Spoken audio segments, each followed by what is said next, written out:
Hello everyone, Tepi here, and today I'm reviewing set 7779, a Catwoman Pursuit from Lego Batman that came out in the year 2006. And I'm gonna first start with the minifigures. The first character is Batman himself. His design is based on the animated series that existed back then.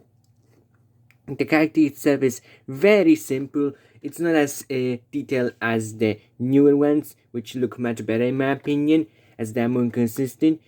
The mask also is a bit different, as you can see. It's a bit different compared to the superior modern ones.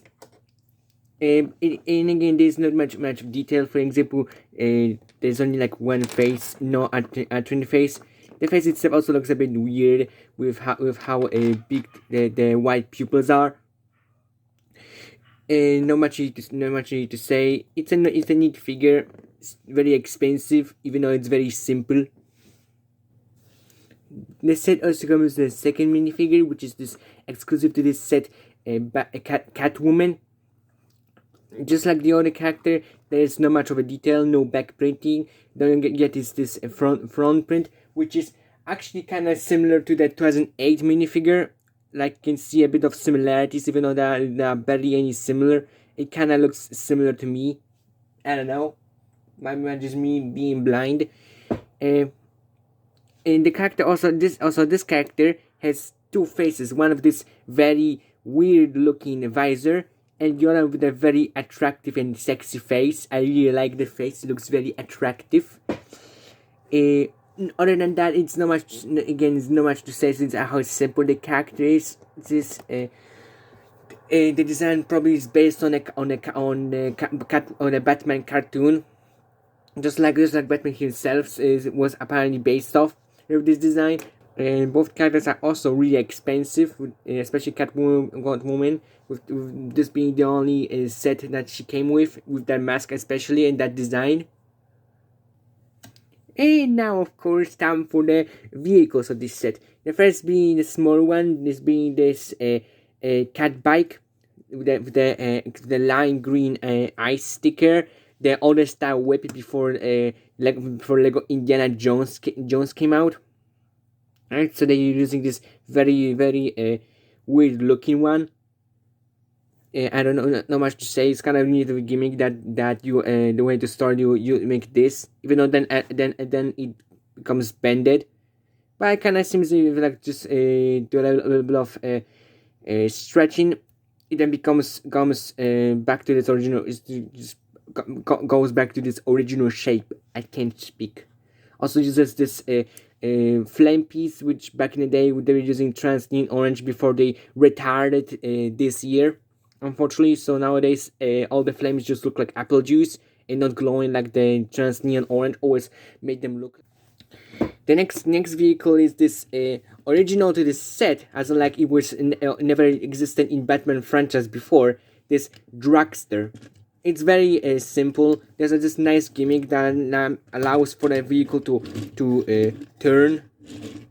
Like you can actually turn it with its spinning, but it's also very poor quality, since all I can do is just it ends up really most of the time it's stuck like this, which is pretty annoying.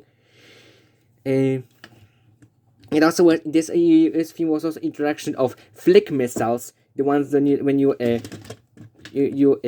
basically build a missile, something like this. You put it in the hole like this, and then you use fingers like this, and it shoots right out of the hole.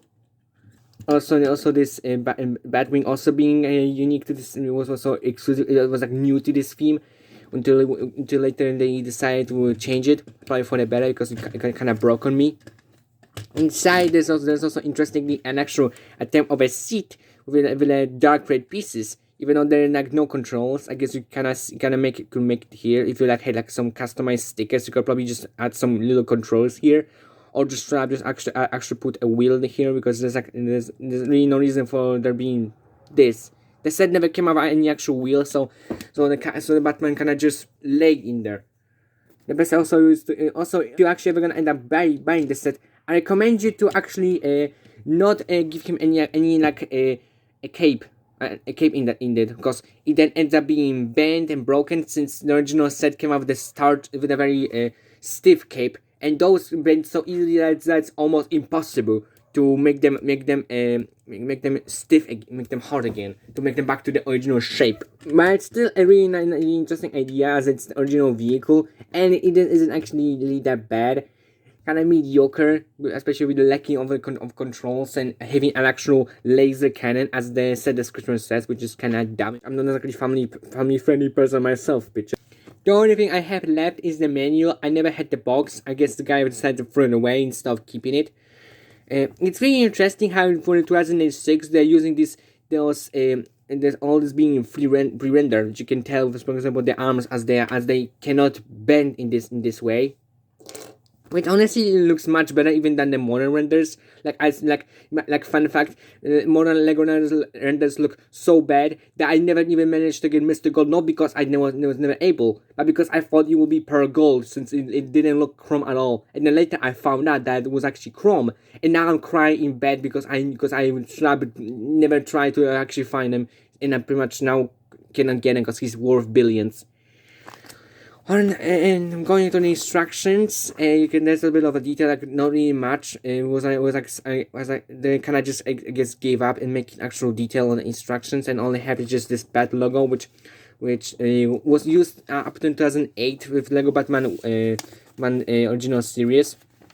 There's also no outline on the black, but here it doesn't look that bad, since the black is saturated enough so that you can actually see when exactly you put all the black bricks, unlike the other 2000 sets that for some reason have very saturated colors to the point where you couldn't even tell where the black is. Although at the same time, you kind of understand why I have to go with white outlines on the black. But at the same time, I kind of prefer if they just kept that and they just explain which color is black, which one is dark bluish gray, and which one is light bluish gray. So I'm just going for white outline, because sometimes it just looks so unnecessarily bright for something that really Lego isn't just for kids anyway. So it's kind of annoying for some people. Interestingly, there's also alternate builds on the back, which don't necessarily look that good. I do like this one, since it looks like a mini Batwing. Then there's also advertisements for the other sets, all of them being very expensive nowadays, like 5 times the original price, especially this one. Other than also, there's also this really nicely looking gimmick thing with like a Photoshop done filters. Also there are stuff such as this weird win by destroying the manual, as like you cut this and then you send post. It's really weird. As a final verdict, I'd say this set is pretty mediocre. There's not much going on. The minifigures look sexy, but also not that good, especially for being very expensive nowadays. It's an interesting idea how it's an original vehicle and not anything that existed before this Lego film existed. As with the parts, I'd say I really like the purple bag, since it only also came out in 2012, without a sticker.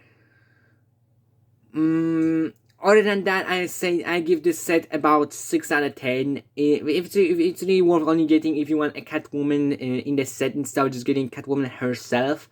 But personally, I would recommend not really getting this set, as it's overly expensive, and at the same time, it's not that really original. I mean, but still being, a unique set for Lego Batman, as like it never existed before. Also, my mind also problem is that she doesn't get any jewels to have with her, so it kind of just makes it feel like Batman was just chasing her for other reasons. And now I'm just gonna end this video. Thank you for watching. Goodbye.